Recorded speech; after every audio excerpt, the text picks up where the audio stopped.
বছর দুয়েক আগে দ্বিতীয় স্বামী ব্যান্ড শিল্পী রুমি রহমানের মৃত্যুর পর ভেঙে পড়েন গায়িকা, অভিনেত্রী ও উদ্যোক্তা বর্ষা চৌধুরী। এর মধ্যে এক সন্তানের বয়স তখন সবে ১.৫ মাস।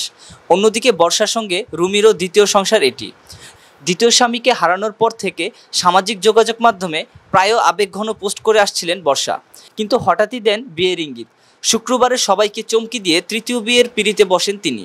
পাত্রটিও ঢাকাই সিনেমার পরিচিত মুখ রাসেল মিয়া। ২০২২ সালের মাঝামাঝি মুক্তি পায় ভাইয়ারে সিনেমাটি।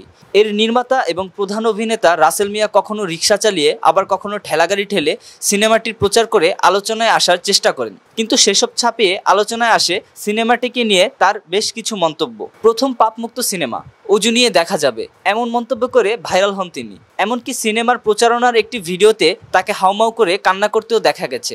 এবার সেই রাসেল মিয়া বিয়ে করলেন বর্ষা চৌধুরীকে।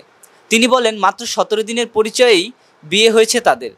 তাদের বিয়েতে উপস্থিত ছিলেন অভিনেত্রী রত্না কবির, অভিনেতা ডিএ তায়েব ও ব্যবসায়ী হেলেনা জাহাঙ্গীর। বিষয়টি সামাজিক যোগাযোগ মাধ্যমে জানিয়েছেন অভিনেত্রী রত্না ও হেলেনা জাহাঙ্গীর।